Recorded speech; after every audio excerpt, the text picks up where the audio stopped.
Karena sepanjang hidup, maaf ya, selama kita hidup, mustahil kita bisa menghindar dari godaan setan. Tapi kita bisa membentengi diri kita dari setan supaya dia lemah untuk menggoda diri kita. Paham sampai sini? Nah sekarang pertanyaannya Ustaz, kalau Ustaz katakan ada surah-surah dalam Al-Quran yang saat kita baca akan dilindungi oleh Allah kita dari godaan-godaan setan, surat apa saja itu? Bagaimana cara mengamalkannya? Maka disebutkanlah di contohnya Abu Daud nomor hadis 1523, juga An-Nasai nomor hadis 1337. Apa bacaannya? Ada dua jenis bacaan. Satu di Al-Baqarah ayat yang 255, dikenal dengan ayat kursi. Dibiasakan baca itu pasca sholat setelah zikir yang 3 kemarin. Anda baca Allahu la ilaha illa huwal hayyul la ta'khudhuhu sinatun, dan seterusnya sampai dengan ke ujungnya. Ayat yang disebut ayat kursi, permohonan berlindung kepada Allah Subhanahu wa taala. Orang yang membiasakan baca ayat kursi, baca ayat kursi, baca ayat kursi, maka ayat itu akan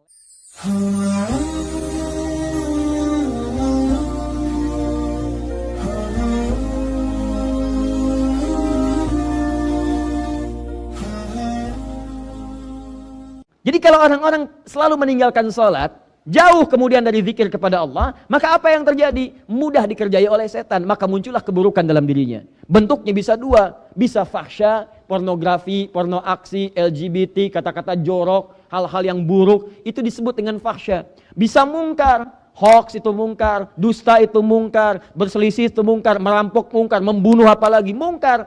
Makanya ketika Anda sholat, apa faedahnya? Menekan setan dan menjauhkan perbuatan fahsya dan mungkar. Turun Quran surah ke-29 ayat ke-45. Innas sholata tanha anil fahsya'i wal munkar. Tuh, lihat, cek. Maaf Bapak Ibu, bacaan Al-Quran termasuk zikir. Apa dalilnya? Quran surah ke-15 ayat 9. Paling kanan pertengahan. Inna nahnu nazzalna dzikra wa inna lahu lahafizun. Kata Allah, kami yang telah turunkan Al-Quran sebagai zikir. Zikir. Dan kami yang menjaga Al-Quran itu. Bahkan kalau Anda bukan sekedar baca menggunakan mushaf, Anda menghafalkannya. Hafalkan yang pendek-pendek dulu, hafalkan yang mudah-mudah dulu. Begitu Anda hafalkan, Anda ulang-ulang. Itu saat mengulang bacaan Quran, Anda sedang berzikir. Karena penghafal Quran disebut sedang berzikir. Quran surah ke-54, ayat 17, ayat 22, ayat 32, ayat ke-40. Walaqad yassarnal Qur'ana lidzikri fahal mim muddakir. Kami mudahkan Al-Quran untuk diingat, dihafalkan. Ketika Anda menghafal Quran sedang disebut sebagai zikir, zikir, zikir, zikir. Nah, jadi kalau Anda sering baca Quran, apalagi sering menghafal Quran, membacakan ayat-ayat pendek yang dihafal, surat-surat pendek, begitu lekat dengan Quran, salah satu manfaatnya, Anda akan langsung dijaga oleh Allah dari lekat-lekat setan yang mungkin menggoda kehidupan Anda. Singkatnya, kalau ingin dibentengi oleh Allah langsung dari setan, di antara caranya, maka rajinlah berzikir. Di antara zikirnya, cari ayat-ayat Quran, surah-surah Quran, yang saat dibacakan, memohon perlindungan langsung kepada Allah, supaya dijauhkan dari godaan setan ini. Karena sepanjang hidup, maaf ya, selama kita hidup, mustahil kita bisa menghindar dari godaan setan. Tapi kita bisa membentengi diri kita dari setan, supaya dia lemah untuk menggoda diri kita.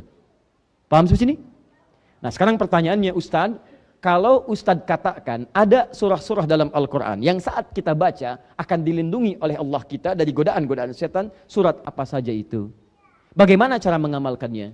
Maka disebutkanlah di contohnya Abu Daud nomor hadis 1523, juga An-Nasai nomor hadis 1337. Apa bacaannya? Ada dua jenis bacaan. Satu di Al-Baqarah ayat yang 255, dikenal dengan ayat kursi. Dibiasakan baca itu pasca sholat setelah zikir yang 3 kemarin. Anda baca Allahu la ilaha illa huwal hayyul la ta'khudhuhu sinatun, dan seterusnya sampai dengan ke ujungnya. Ayat yang disebut ayat kursi, permohonan berlindung kepada Allah Subhanahu wa taala. Orang yang membiasakan baca ayat kursi, baca ayat kursi, baca ayat kursi, maka ayat itu akan melempar setan yang menggoda dia di sekitarannya. Bukan tidak menggoda, sebelum menggoda Allah jauhkan. Sehingga seakan-akan Anda tidak tergoda. Mau sholat, orang lain sudah adzan, masih nunggu qomat. Anda sebelum adzan sudah siap-siap. Karena setan gak punya kemampuan menggoda Anda. Ya ini kelihatan seperti biasa, tapi kalau Anda biasakan Allahu la ilaha illa wal hayyul qayyum la ta'khudhuhu sinatun wa la naum lahu ma fis samawati wa ma fil ardh, sampai dengan ujungnya, maka kebiasaan itu akan bersemayam dalam diri Anda, menjadikan Anda terlindungi. Begitu setan akan menggoda, maka dijauhkan oleh Allah Subhanahu wa taala. Silahkan cek hasilnya. Kalau nggak percaya silahkan cek hasilnya. Ayat itu akan melempar setan seketika. Lempar. Ya, kalau dia nggak mau menjauh, lempar sekalian dengan kursinya, bukan dengan ayatnya saja.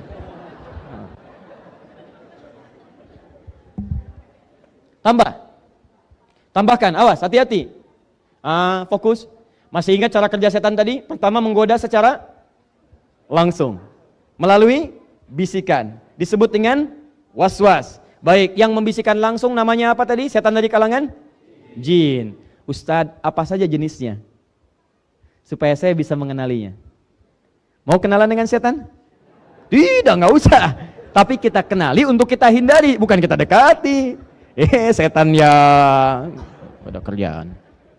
Satu, setan wudu. Setan wudu.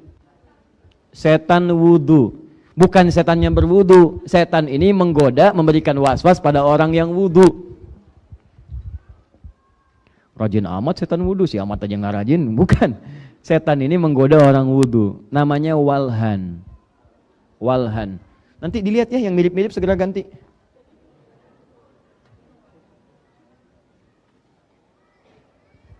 Saya tulis lagi. Walhan. Walhan. Setan nggak usah bagus-bagus nulisnya. Udah. Walhan dikenal dengan setan wudu, yaitu setan yang membisikkan pada orang-orang, memberikan was-was dan keraguan apakah berwudu atau tidak. Apakah dalam keadaan berwudu atau tidak. Begitu sudah selesai wudu, nah tidak nampak tanda. Maksudnya tanda itu bisa tercium baunya, apa terdengar bunyinya gitu kan. Kalau sudah tercium, udah nggak usah banyak alasan. Kayaknya batal nggak ya? Batal nggak ya? Baunya udah kemana-mana, itu batal namanya. Ya. Kalau ini nggak begitu caranya. Iya siapa ya? Kamu. Sini. Lihat sini. Kalau yang ini bukan, yang ini itu sudah berwudu, serasa sempurna, bagus. Tapi tiba-tiba merasakan bimbang, ini saya wudu nggak ya? Kayaknya batal deh.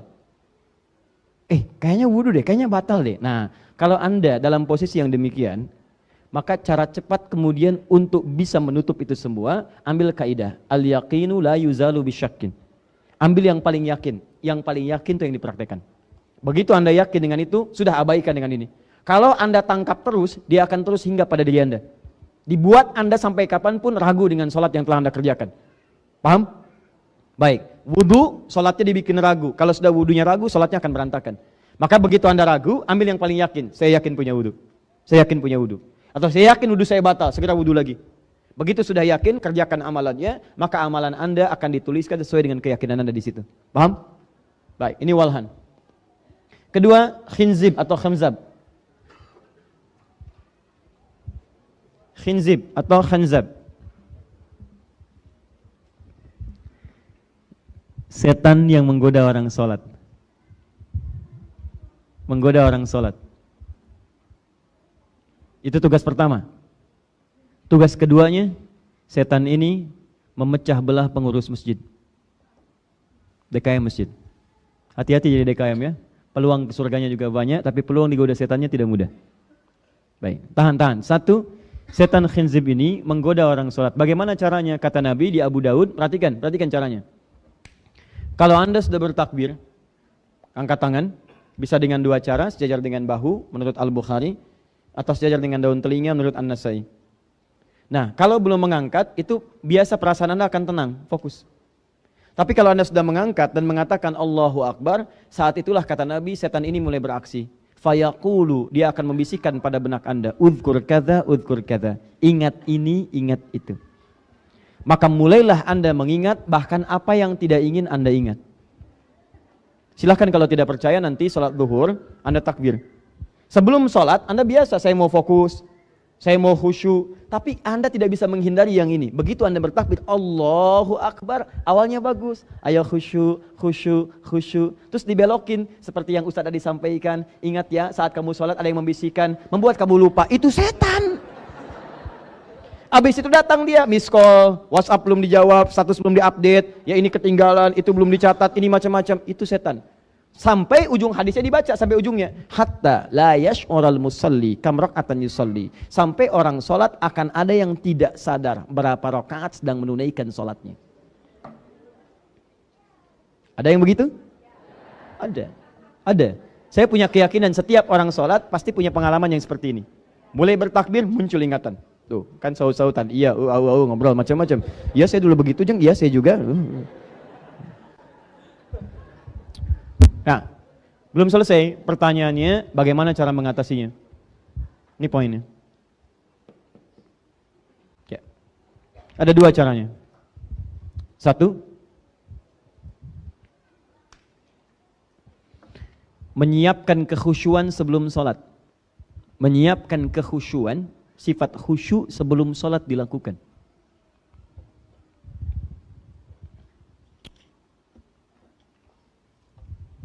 Sifat khusyuk itu disiapkan dengan dua cara.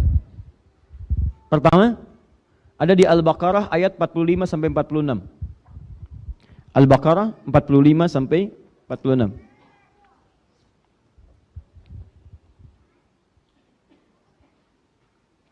Baik, wasta'inu bis-sabri was-shalah. Jika Anda punya persoalan dalam kehidupan, minta tolong kepada Allah dengan sabar lalu tunaikan salat. Wa innaha lakabiratun illa 'alal khashi'in. Dan salat tidak mudah dikerjakan kecuali bagi orang khusyuk. Siapa orang khusyuk?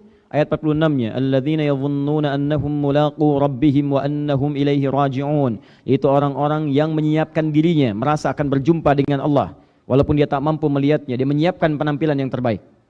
Di orang khusyuk itu kelihatan bajunya pasti akan disiapkan dengan baik. Makanya ketika dia akan sholat, ada panggilan dari masjid, dia segera menyiapkan pakaiannya. Quran surah ke-7 ayat 31. Quran surah 7 ayat 31. Ya bani Adam khudhu zinatakum 'inda kulli masjid. Hei anak cucu Adam, kalau ada panggilan datang dari masjid, siapkan pakaian terbaikmu. Anda dipanggil ke istana, bertemu presiden, ganti pakaian sampai yang paling bagus. Sampai yang paling bagus. Kenapa ketika Anda dipanggil oleh, mohon maaf ya, pencipta presiden, pemberi segala kebutuhan, ya, penyembuh saat sakit, pengampun segala dosa, penampilan Anda biasa-biasa saja. Cek. Anda bertemu dengan presiden, mandi dulu, rapi-rapi dulu, pakai jas, pakai macam-macam. Anda bertemu dengan Allah, menghadap Allah, kenapa tidak persiapkan diri? Minimal sempurnakan wudu.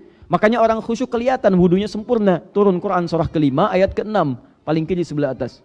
Ya ayyuhalladzina amanu idza qumtum ilas shalah faghsilu wujuhakum, seterusnya ayat. Hei orang-orang beriman, kalau ingin salatnya sempurna, hei orang-orang beriman, kalau ingin sholatnya sempurna, maka sempurnakan wudunya. Dia berikan penampilan terbaik, kemudian dia pakai pakaian yang terbaik. Yang paling indah adalah wa annahum ilaihi raji'un. Kenapa dia kenakan semua itu? Ini, kalau pengen khusyuk yang pertama kata Allah, rasakan mungkin itu panggilan terakhir dalam kehidupan. Mungkin sholat itu menjadi sholat terakhir yang mengantarkan kita pada kematian. Raji'un, kembali pada Allah subhanahu wa ta'ala. Bukankah adzan itu panggilan? Siapa yang panggil? Allah lewat muadzin. Allah lewat muadzin. Anda dipanggil oleh Allah, Sandi dipanggil Allah. Apa artinya? Sudah, Anda paham semua. Kita dipanggil Allah 5 kali dalam sehari, peringatan. Mungkin itu jadi panggilan terakhir dalam kehidupan kita. Cari pakaian terbaik.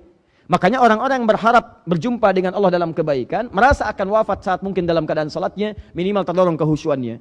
Kalau ada godaan di situ, godaan was-was macam-macam, sulit kemudian memfokuskan diri kita, maka fa imma yanzaghannaka nazghun minasyaitani fasta'iz billahi minasyaitonir rajim. Awas, jika Anda kemudian mendapatkan bisikan-bisikan setan sebelum memulai salat, bahkan sebelum memulai salat, maka segera berlindung kepada Allah Subhanahu wa taala dengan bacaan yang singkat, a'udzu billahi minasyaitonir rajim. Boleh berta'awudz. Boleh berta'awudz. Ya, hal-hal yang simpel tidak perlu dicontohkan lagi. Makanya yang simpel-simpel Nabi nggak contohkan langsung karena sudah terbiasa. Ayatnya jelas, paham semuanya.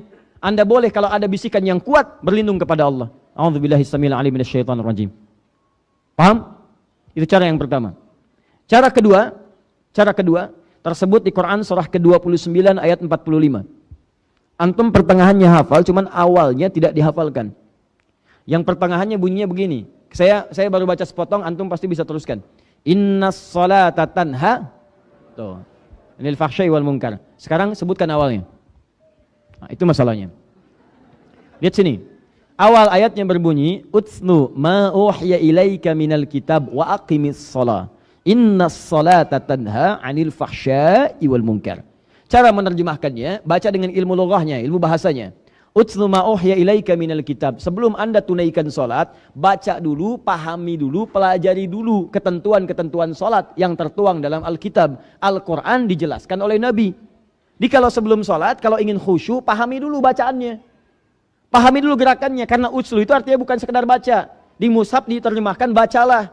Kalau cuma bacalah, iqra juga bacalah. Iqra bacalah, utslu bacalah. Apa bedanya iqra dengan utslu? Kalau iqra dari qiraah, sekedar baca tanpa menuntut pemahaman, orangnya disebut dengan qori. Karena itu pembaca Quran sering disebut qori. Qori belum tentu yang baca itu paham isinya. Tapi kalau tilawah, utslu dari tilawah punya 3 arti. Baca, pahami, amalkan, itulah tilawah. Baca, pahami, amalkan. Karena itu orang tua kita dari dulu mendorong kita untuk paham Quran. Setiap ada acara kegiatan bahkan formal, yang baca Quran disebut qori. Di sampingnya pasti ada yang menerjemahkan. Penerjemah ini mendorong kita untuk paham isi yang dibaca. Siapa yang menerjemahkan tadi? Tuh, Sari Tilawah. Orang kita tuh. Ya mungkin pertama kali yang menerjemahkan namanya Bu Sari. Makanya disebut Sari Tilawah. Kalau Adi mungkin Adi Tilawah. Kalau Edi Tilawah. Sebetulnya nggak pakai Sari Bu ya. Tilawah saja. Sebetulnya Tilawah. Cuman pertama kali yang menerjemahkan namanya Bu Sari. Karena itu disebut Sari Tilawah. Baik. Kalau Angga namanya Angga. Kalau Joko namanya Joko. Baik, nah itulah dia. Kalau Adi Tilawah. Orang kita tuh luar biasa. Pokoknya yang orang Arab gak tahu, orang kita tahu lah. Ya. Orang Arab taunya Rabbana atina fid dunya hasanah fil akhirati. Orang kita doa apa namanya? Tuh, sapu jagat. Main ke Mekah tanya kan, Arif sapu jagat? Oh, sapu jagat. Oh. Orang kita luar biasa. Doa sapu jagat, doa sapu gak ada jagatnya. Doa jagat gak ada sapunya, ada semua. Balik lagi sini. Sampai mana kita? Baik, pahami isinya. Nah, kalau sudah paham, teruskan ayatnya. Wa aqimis shalah, baru tunaikan salat. Di salat yang dipahami bacaannya itu yang mendalamkan kehusuan pada jiwa kita. Seharusnya begini cara salat itu. Begitu Anda bacakan, maaf ya, takbir nih. Allahu Akbar. Begitu lisan mengucapkan Allahu Akbar, karena paham, pikiran menerjemahkan Allah Maha Besar. Di saat pikiran menerjemahkan, pikiran kita tidak liar. Hati meresapi. Allah Maha Besar, saya tetapkan ya Allah Engkau Maha Besar. Ya Allah ampuni saya. Kenapa saya katakan dalam salat Allah Engkau Maha Besar, tapi saya dalam hidup seringkali merasa besar, sombong pada orang lain, merasa yang paling hebat dibanding orang lain, merasa yang paling tangguh dibanding yang lain, merasa yang paling banyak ilmunya, merasa yang paling banyak sikapnya, merasa yang paling dalam kehidupan. Sementara saya katakan dalam salat 5 kali sehari, ya Allah paling minimal saya katakan Allah Engkau yang Maha Besar.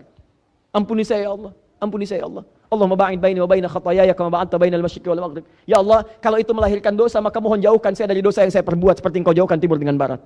Itulah yang menyebabkan Abu Bakar As-Siddiq radhiyallahu taala anhu baru mengucapkan Allahu Akbar karena paham maksudnya, diterjemahkan dengan pikiran, diresapi dengan hati. Beliau kemudian baru takbir sudah bergetar tangannya. Keluar air matanya. Ditanya, ya Amirul Mukminin lima hakadha, Amirul Mukminin kenapa seperti ini? Kata beliau, saya khawatir saya mengucapkan Allahu Akbar, Allah yang Maha Besar, tapi saya pernah merasa besar dalam kehidupan.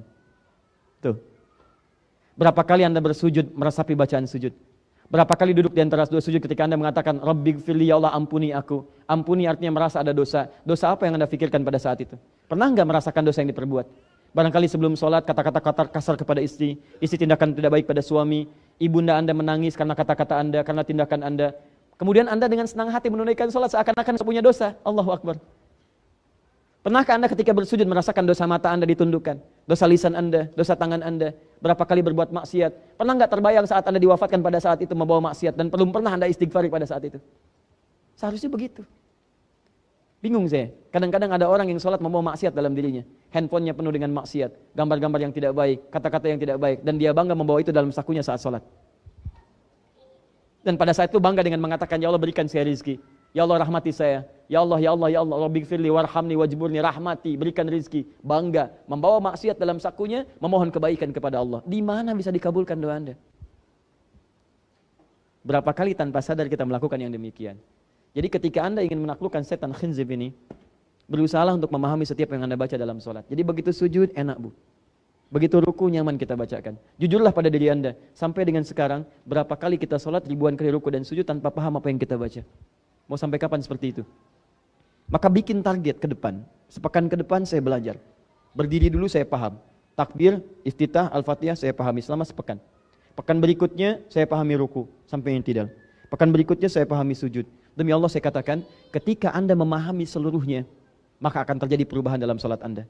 Tidak percaya silahkan, rasakan bedanya, bedakan rasanya, dan pasti akan terasa bedanya.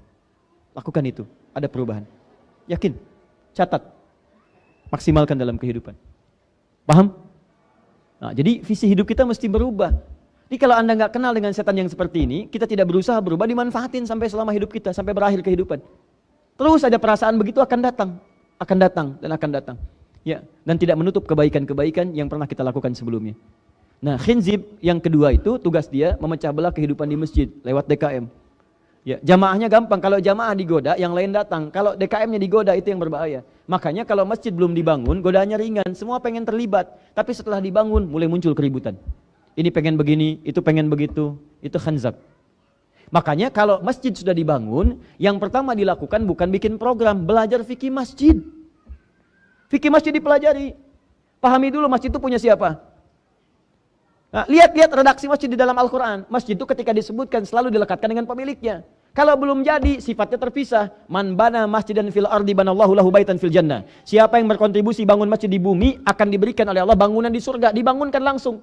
Tunggal bentuknya, nakirah. Masjid apapun, mau masjid kayu, masjid marmer, masjid batu, langsung. Sesuai kadar keikhlasannya, diberikan kemudian bagian dari surganya. Dibangunkan satu rumah.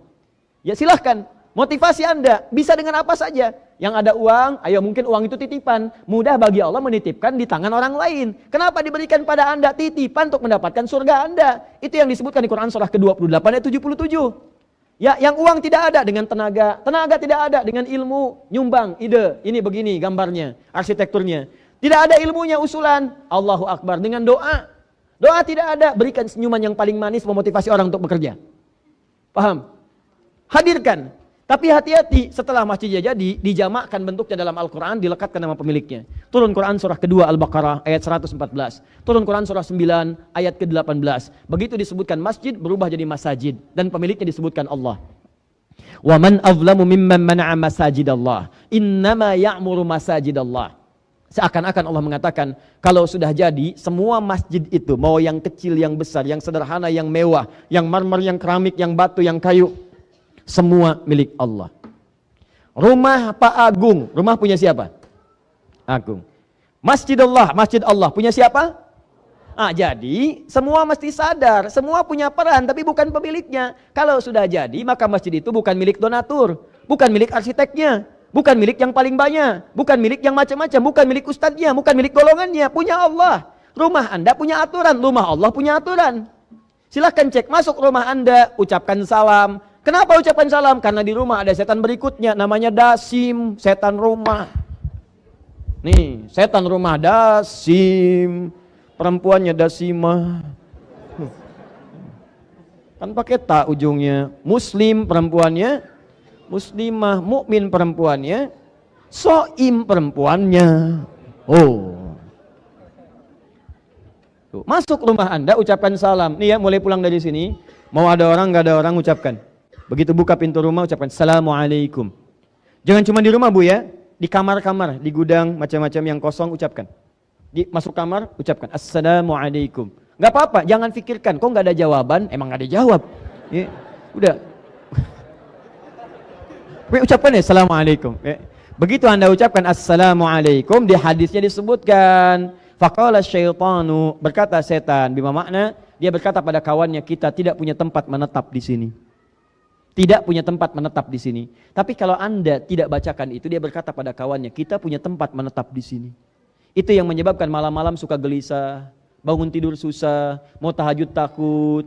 Awas hati-hati kalau kamu keluar, di luar ada pakaian putih, rambutnya panjang, belakangnya bolong, minta sate 200 tusuk. Ya, misalnya saya. Hati-hati. Paham? Nah itu perasaan begitu, susah, nggak enak. Rumah nggak nyaman, itu Dasim kerjaannya. Dasim, hati-hati. Bacakan, biasakan. Anak Anda yang kecil ajarkan, ucapkan salam ya. Saya membiasakan dulu begitu. Pada anak-anak, anak saya masih usia 3 tahun dulu, sekarang dia mau 6 tahun. 3 tahun kamar ucapkan, Bu ya, di situ ada setan, kita usir, namanya Dasim. Kakak bacakan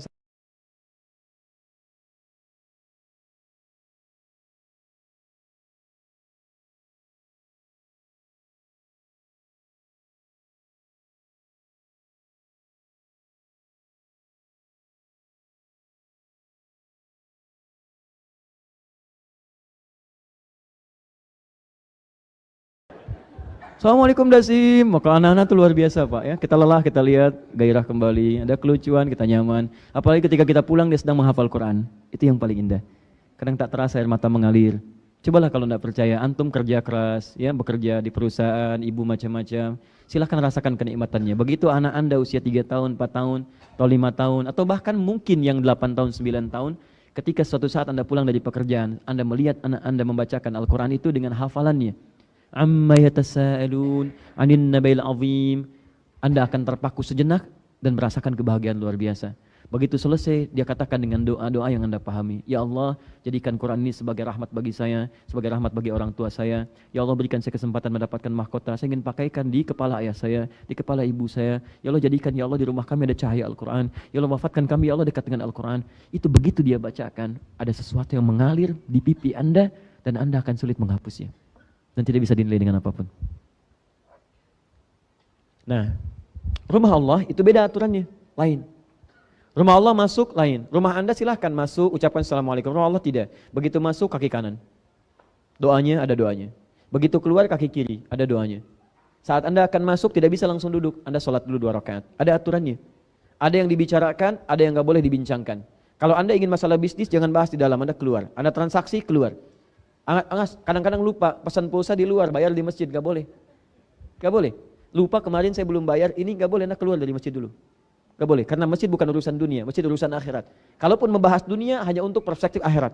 Bahas perencanaan dunia, taklim macam-macam, tapi ketika terjadi transaksi keluar, itu urusan dunia. Masjid memberikan visi kehidupan dunia untuk menggapai kebahagiaan akhirat. Nah, kadang-kadang lupa. Makanya ketika masjid sudah jadi, bikin program. Semuanya kumpul, mesti paham, ini yang punya Allah. Kita diberikan amanah, kita akan ditanya dengan amanah ini. Siapkan apa programnya, apa godaan setannya, dia masuk kemana, lewat mana. Jadi begitu perasaan Anda terpecah, Anda paham. Oh, ini Khanzab sedang bekerja. Ya, saya agak cepat, saya tutup sampai sini. Misut, ini setan pasar Bu, setan mall. Hati-hati ya Bu ya. Kalau sedang di mall, ini pekerjaannya bisa beberapa macam Pak. Dia bisa membuat barang-barang seperti kelihatan seperti dibutuhkan, padahal nggak butuh. Sehingga terhiasi. Jadi kalau Anda sedang tidak butuh sesuatu, tiba-tiba didorong untuk butuh. Ya seperti butuh, pengen. Bukan butuh sebetulnya, cuma pengen. Kayaknya bagus ya, kayaknya pengen ya. Itu misut sedang bekerja di situ. Pernah begitu Bu? Sering tuh, sering kan. Pulang dari sini lewat, kayaknya rujak enak ya. Duh, ya. Kayaknya mie ayam, macam-macam. Muncul, masuk, ke bawah-bawah kan. Masuk di mimpi, ya, macam-macam. Kemudian disebutkan dalam riwayatnya, dia dibikin cantik oleh para pedagangnya, dikeluar kalimat-kalimat. Sehingga terkesan, awas, yang lebih jahat adalah memanipulasi antara kata-kata dengan barang tidak sama. Awas, pegiat di Tanah Abang, yang dagang, yang jualan, yang macam-macam dan sebagainya. Jangan mensifati barang di luar batas-batas kebenarannya. Ya. Bapak ibu, ayo pakaian surga. Begitu dipakai siap dijamin surga. Masya Allah, kapan orang pakai itu ke surga? Ya, sampaikan dengan baik, sampaikan dengan mulia. Ini misut. Dasim sudah a'war. Setan yang mendekatkan pada zina. Setan yang mendekatkan pada zina. A'war namanya. A'war, setan yang mengarahkan pada zina. Zina mata, zina telinga, zina lisan, ya zina anggota tubuh. Maaf ya, maaf sekali lagi. Antum kalau nonton TV ada tayangan-tayangan tidak baik. Lihat YouTube ada yang tidak bagus. Zina mata tuh, a'war. Gambar-gambar nggak bagus, kata-kata jorok dan sebagainya. Itu setannya ini, a'war namanya. Ya. A'war. Saya tulis ini. Al-a'war. Ya. Gak usah dihafalin Bu, yang penting begitu sedang ada sesuatu, itu a'war. Setan lah pokoknya. A'war. Lihat handphone, buka, tok begitu dilihat, astagfirullah, a'war. Udah, kalau sudah tahu setan tinggalkan, jangan diteruskan. A'war nih, a'war. Gak bagus, a'war. Ya. Nah, kadang begitu udah lewat sebetulnya udah kita palingkan, tiba-tiba diingatkan lagi, yang tadi kelewat loh. Yang tadi sebetulnya tidak begitu loh. Jangan lihat gambarnya, lihat hikmahnya. Hikmah enak aja. Kadang-kadang begitu. Itu kalimat-kalimat yang tidak menyenangkan. Paham ya? Nah, udah ini dulu ya. Ini dulu karena waktunya kita sudah barangkali mencukupi. Ya, kami harus juga barangkali menyampaikan hal-hal yang lain di tempat mungkin yang berbeda. Jadi kesimpulannya, sebentar, kita belum selesai, kita baru 50%. Setan manusia kan belum kita bahas. Awas, hati-hati, Anda menghindari setan dari jenis yang jin, tapi saat yang bersamaan tidak sadar Anda sedang menjadi bagian dari setan. Bagaimana cara menghindari? Nah, maka saya simpulkan, bacaan ayat kursi, Al-Ikhlas, Al-Falaq, An-Nas yang kita biasakan baca ba'da shalah, jangan sampai kita tinggalkan kalau mampu dikerjakan, karena itu akan membentengi diri kita khususnya dari godaan-godaan setan dari kalangan jin. Jadi kalau kita sudah biasa membaca yang tadi, itu dikuatkan oleh Allah jiwa kita, sehingga yang tadi seakan-akan tidak memberikan tembusan pada jiwa. Itu yang membuat kadang-kadang lihat gambar gak bagus langsung dipalingkan, lihat proyek gak bagus langsung kita katakan gak mau. Ya, awas, bukan berarti nggak digoda. Allah lindungi kita menjauh dari itu semua. Jenis-jenis setannya ada 9 sebetulnya, cuma ini yang di hadis sahih, yang kalimat-kalimatnya banyak didapatkan di turunan-turunan hadis, baik di hadis Muslim, At-Tirmidzi ataupun yang lainnya saya turunkan tadi. Ya, kemudian kalau ingin melihat lagi di kitabnya namanya Faidul Qadir, karangan Syekh Al-Minawi. Ya, di Al-Minawi Faidul Qadir Anda temukan nanti turunan yang tadi itu, disebutkan beberapa bagiannya. Baik teman-teman sekalian, saya berikan pengumuman yang pertama. Alhamdulillah dengan izin Allah Subhanahu wa taala, Allah berikan kita banyak kesempatan untuk beramal soleh insyaAllah. Di antaranya insyaAllah telah berproses Markaz At-Taisir dan Quantum Akhir Institute, khususnya untuk program yang At-Taisir Learning Center untuk pusat Al-Quran. InsyaAllah di pertengahan November ini kami akan mulai, dan sudah kami kirimkan di beberapa tempat yang sudah mendaftar kiriman-kiriman perangkat-perangkat pembelajarannya. Mushaf kami kirimkan ke Garut sudah sampai 5.000, ke Banten hari ini sampai 2.000, ke Bengkulu kami kirim 2.000. Anda yang sudah mendaftar di quantumakhir.com itu dengan daerah-daerahnya, itu insyaallah kami akan kirimkan mushaf ya sebagai pelajaran pertama untuk mengentaskan buta huruf Al-Quran, juga yang kedua memahami, yang ketiga nanti untuk menghafal. Ya, pendahuluan sudah kami kirimkan, itu insyaallah kami cetak 20.000 untuk yang bacaan, 20.000 nanti untuk yang pemahaman. Selanjutnya menyusul untuk hafalan ya. Nah, kami akan kirimkan, sementara yang sudah terdaftar tolong dikonfirmasi. Kedua, di bulan pertengahan November ini insya Allah akan dimulai kelas Quran. Nanti yang sudah mendaftar tolong dipantau terus informasinya, database-nya dilihat, karena nanti kelas-kelasnya akan disampaikan di mana tempatnya, kapan waktu belajarnya, dan bagaimana cara untuk mempelajarinya. Modulnya nanti juga akan disiapkan dengan izin Allah Subhanahu wa taala. Yang ketiga, ini yang terakhir. Teman-teman sekalian, insya Allah kami akan membuka dalam waktu dekat ini ya, bagi Anda yang punya putra atau putri yang barangkali ingin punya kesempatan kuliah untuk keluar, kami akan buka. Alhamdulillah kemarin ada kunjungan dari Sudan memberikan kuota khusus kepada kami 25 orang. Ya, kami akan seleksi, kami akan buka beasiswa nanti untuk ke Sudan, insya Allah gratis. Kami yang insya Allah akan tanggung untuk tiket dan yang lainnya. Nanti insya Allah akan dibuka dalam waktu dekat ini untuk pemberangkatan di bulan Maret atau April di awal tahun depan. Ya, insya Allah mudah-mudahan barangkali anak bapak dan ibu itu yang kemudian akan menggantikan para ulama-ulama di kemudian hari. Saya kira itu yang kami sampaikan. Terima kasih atas perhatiannya. Mohon izin, mohon berkenan memberikan akses untuk kami keluar dengan lebih mudah, karena ada beberapa tempat yang mesti kami jangkau. Subhanakallahumma wa bihamdika asyhadu an la ilaha illa anta astaghfiruka wa atubu ilaik. Wa akhiru da'wana alhamdulillahi rabbil alamin. Wal 'afwu minkum. Assalamualaikum warahmatullahi wabarakatuh.